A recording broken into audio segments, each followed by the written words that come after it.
Hey shorty bays, it's Liv. Welcome back to my channel. In today's video, I'm going to be sharing with you every movie I watched in 2024.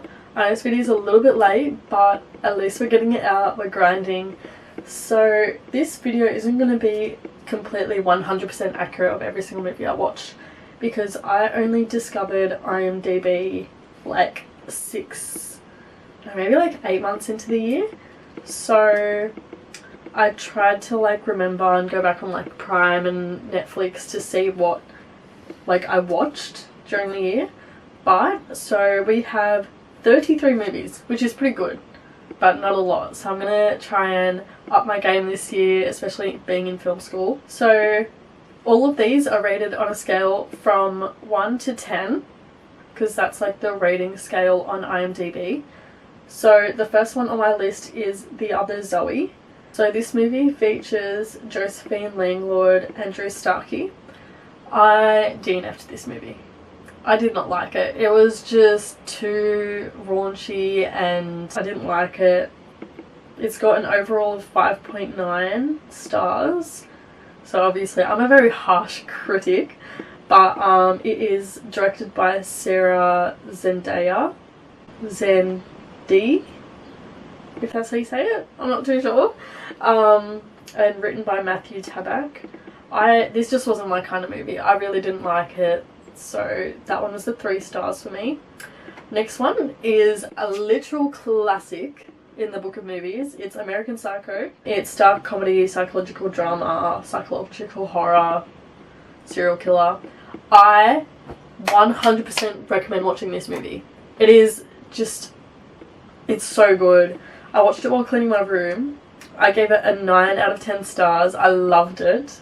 It's got a 7.6, which I find is pretty low for a classic, but it's directed by Mary Harran. It features Christian Bale, Justin Theroux, Josh Lucas. It's so good. It was a really good movie.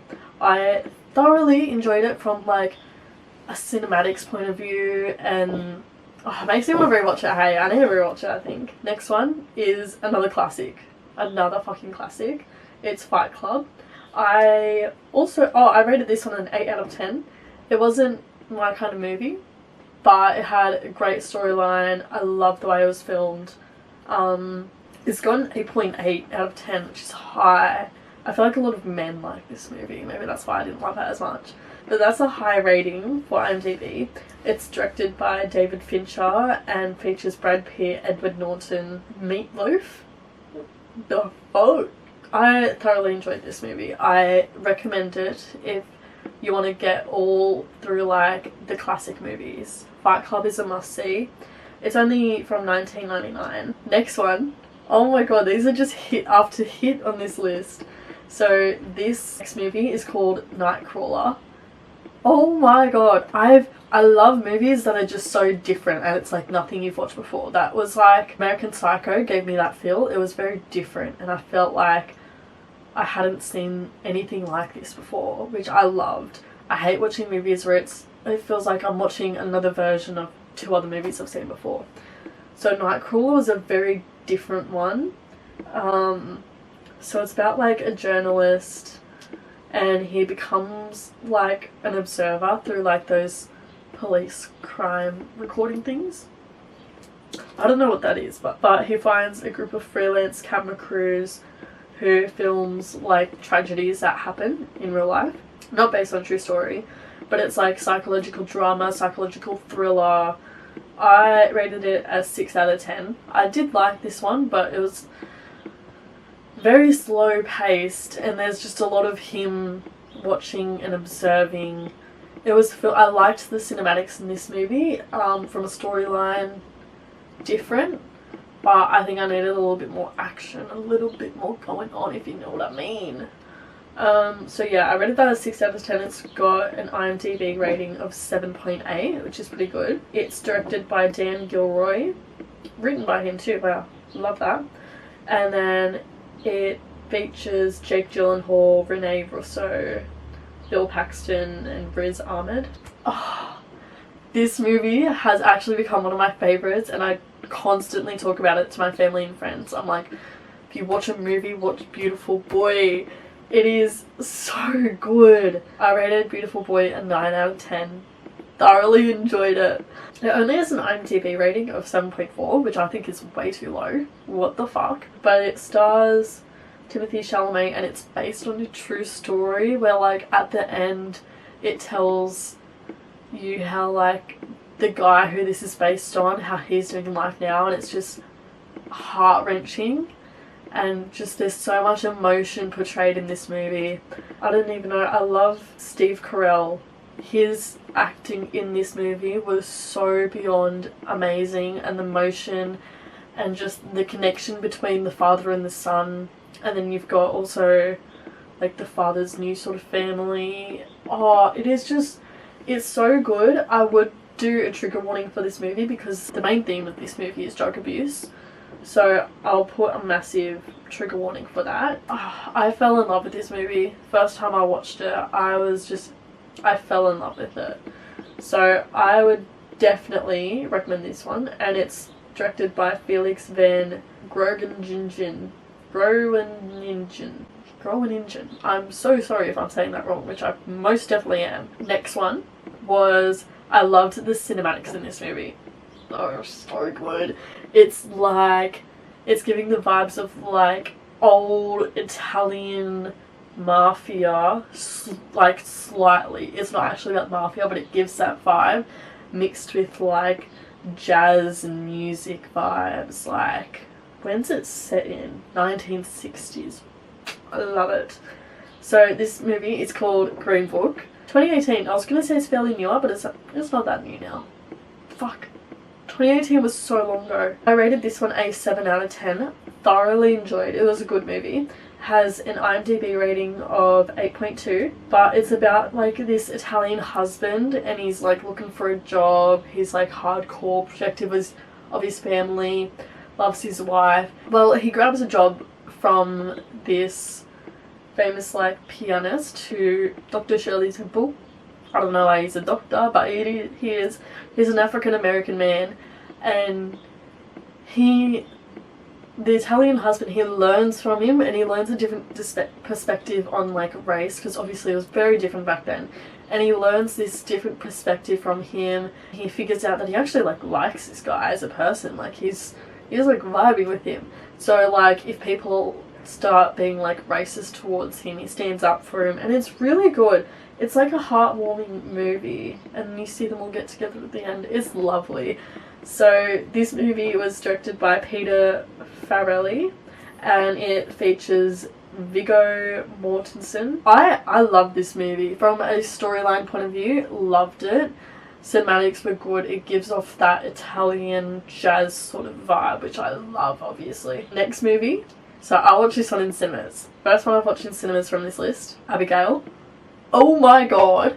I watched this with my best friend, and we kind of just impulsively were bored, decided to go to the movies. And when I tell you, at the end of this movie, our mouths were wide open, just shocked from what we just watched.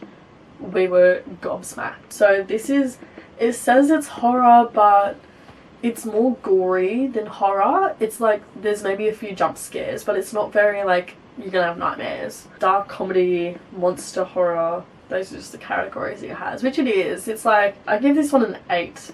Like, oh my god, there's just so many things that you don't expect, and it's like, I love humour in horror. Like, I think, there's like scenes in Terrifier 3, which I will talk about soon, where he just does these things, and he's meant to be this scary character, but it's fucking hilarious. There's scenes like that in this, where just the characters are actually funny, which I love. I love it when it's like not trying to be like cringy funny, like try harder. 86,000 reviews, but it's got an average of 6.6, which I think is way too low. Like, I loved this movie. It was extremely good. It's directed by Matt Olpin and Tyler Gillett. Very well directed, well made, well produced. You can tell they had a massive budget for this. It was extremely good, but it's like this group of criminals that go to like kidnap this girl because like her daddy has money. That's literally the whole thing. but then she's like not who they think she is, and it's just like this whole thing and you keep finding out more and more.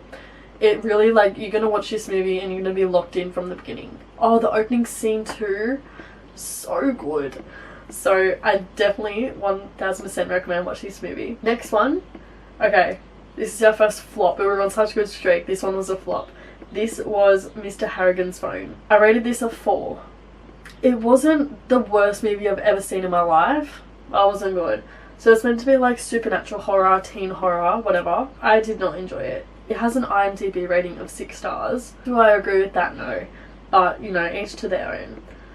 Basically, like, this kid becomes friends this old man and starts, like, reading books to him or whatever. And then the old man passes away, and then he gets the old man's, like, phone that he gave him. And then the phone starts, like, ringing, shit like that. He tries to call the old man's phone, and it, like, goes through. And it's like, what the fuck?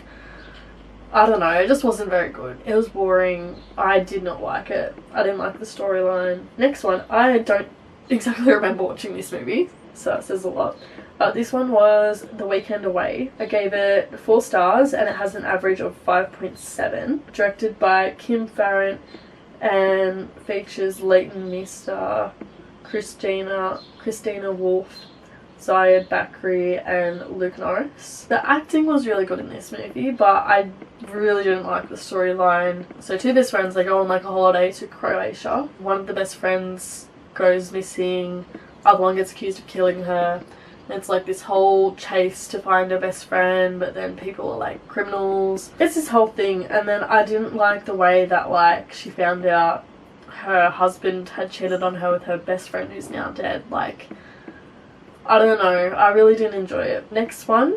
Okay, this was decent. I talked about one of my co-workers about this movie, who is also like so into movies and like films and theatre shit, like I am, and he hated it, but I thought it wasn't as bad as I thought it was going to be, so I rated it a bit higher. I think that's why. But it's Night Swim. I rated it a 6 out of 10 and it has an IMDb score of 4.7. It's directed by Bryce McGuire. Family moves into like a new home, and I liked the concept at first, and then you get 3/4 way into the movie and then the plot just loses it. Like, there's this old family that's involved but they're not helping and it's cursed and all this other stuff going on that doesn't really make sense, and you're like, what the fuck? So yeah, it was better than I thought. I think the first half of the movie I was thoroughly enjoying it, and it was a little bit scary. It's more supernatural horror than like anything. Okay, the next one. Oh, I didn't even rate this. This one only has 4,800 reviews compared to some of the other ones that had 600,000. It's called The Farm. I'm pretty sure that it looks like it was like a very small budget made film, but it was so weird. It was so weird that I enjoyed it, but I was also so freaked out about it. So I'll read the little transcript for it. A young couple gets kidnapped and treated like farm animals after stopping at a roadside dinner to eat meat. While travelling through the countryside, Nora and her boyfriend Alec stop for the night at an off-road bed and breakfast. When they wake up, they find they're trapped in cages like animals in a farm managed by masked people to supply meat and milk. What will happen to them? It's very weird. It gave me the heebie-jeebies. Like, it gave me that feel, but it's like, I don't know, I liked that I could tell that it was like a very small produced and directed film, and in the end scene I was like, what the fuck did I just watch? That's my thoughts on that. Okay, the next one, I feel like it's controversial what I'm about to say. The movie is Waves. I have a friend and he fucking loves this movie. I don't know why.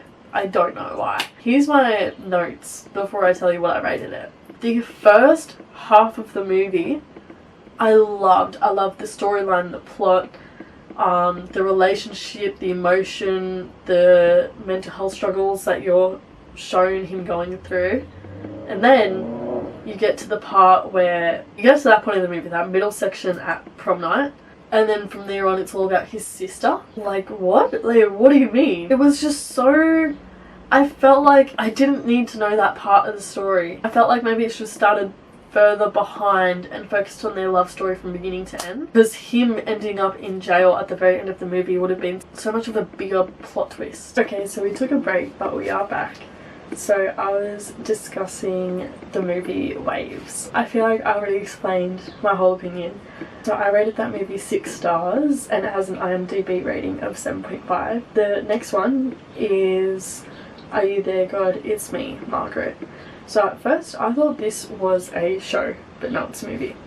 It's a 2023 movie and I rated it a 7 out of 10. It was a very heartwarming, family friendly, like sort of a relaxing movie to watch. It has an IMDb rating of 7.3, directed and written by Kelly Craig, and it stars Abby Ryder, Rachel McAdams, Kath Bates. It's really good. Like I said, it's heartwarming, it's wholesome. I don't know, there wasn't much to say about this movie, but I like the way it was made. It was made very well. Next we have the 2018 Halloween movie. I loved this movie. Oh, I didn't rate it, but I do love it. Like, the cinematics in this movie, not so much the storyline. Storyline was very like, get on with it, come on, like we know what's gonna happen, and just the music is so iconic and it's become such a statement movie to watch during Halloween. Like, it's Halloween, the movie, like come on. I reckon I would rate this a 7 out of 10 or maybe an 8. We'll go an 8 out of 10. I loved this movie, it was really good. It's directed by David Green and written by John Carpenter. It features Jamie Lee Curtis, Judy Greer. It was really good. It has an IMDb rating of 6.5. I 100,000% recommend watching this, especially during like winter or Halloween season. So yeah, I love that movie. So this was probably the first movie I watched of 2024. And it went viral and there was a lot of mixed reviews. You probably know what I'm talking about. There's one iconic edit that I will insert here and that everyone knows and loves. It is Saltburn. I love how different this movie was. I loved that I loved the vibes, like rich family, but the family was wholesome, which I also loved.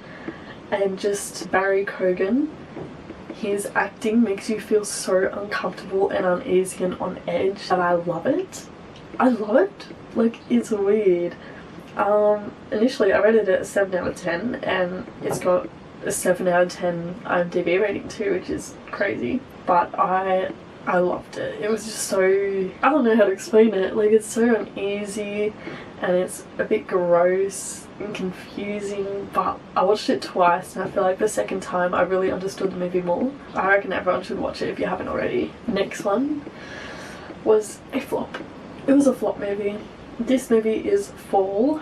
If you guys don't remember, it kind of went viral on TikTok, sort of. I just thought it was stupid. I didn't like the plot line, and it's all set on that one pole. And I think because this is released in 2022, it was a COVID movie. Because you can tell when something's a COVID movie because there's like 2 actors in it and they're in one space for the entire movie. But I didn't enjoy this movie. Like, there was just some things where it's like, why did that happen? No, like what the fuck. So I rated this movie a 3 out of 10 and it has an IMDb rating of 6.4.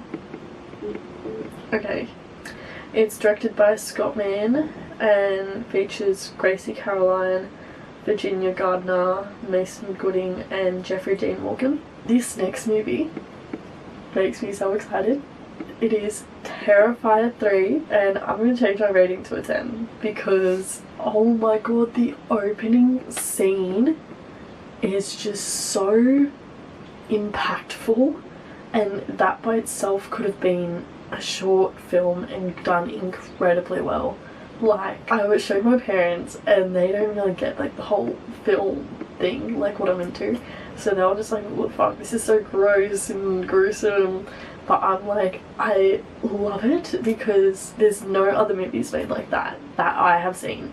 Like, the terrifying movies are just all so different and they're so gruesome, but in a great and such an effective way, and it has a level of shock where it's like something like you'd never expect that in a movie. Like, if you know what scene I'm talking about, you know. I absolutely loved this movie. I watched it in cinemas and then I watched it again with my parents, and it's insane. And then again, I referenced this before, but the level of dark humour in it, where it's like he's such an evil villain in the story, but some of the, like that one scene where he's sitting on Santa's lap, like, it's like, what the fuck? This cunt's funny, but why is he like that? I don't know. 100,000% watch this. If you're into films, if you love gruesome horror, watch these movies. I would say watch them in chronological because they do sort of intertwine a little bit. It's directed by Damien Leone and written by him too. Good job to you, because one of my favourite movies. The next one I DNF'd. I did not finish. It was Brothers. It really just didn't catch my attention. I don't even remember what happened in this movie. I rated it a 3. It could probably deserve a 2 or a 1 because I didn't even finish it. It's like an action comedy, which I should have already expected that I wasn't gonna like because I don't like action comedies. It's directed by Max Barbacow. I like that last name. Ooh, next one is a series that I watched, and it is Monsters. If you know, you know. But this was sort of a retelling of the Menendez brothers experience, but from like, it's so controversial. I didn't even know my own opinions on their case. I loved the way it was directed and produced. Like, some of the scenes, oh my god, the murder of their parents, that scene was so effective and well done. I was like actually in shock. I was like, wow, this is happening.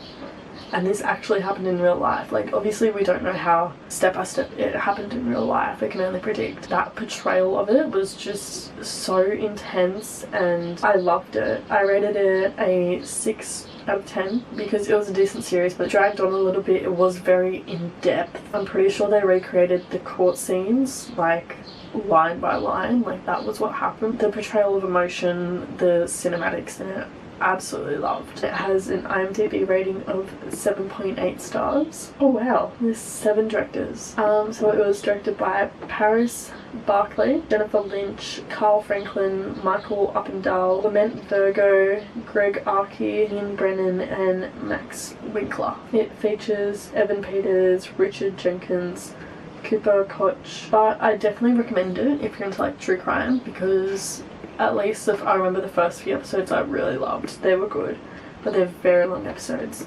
Okay guys, so that's it for today's video. I forgot to film an outro, but I hope you enjoyed this. It was cut short because some of my footage fucked up, to say the least. It really did. I really hope you enjoyed it. I worked really hard on this video, and this year is going to be full of so much more content, so much more experiences, and I hope you guys join me along for this journey. I love you all so much, and I hope to see you in my next video. Make sure to like, subscribe, and comment what your favourite movie of 2024 was that you watched. It can be older than you. Anyways, I'll see you guys in my next video. Bye!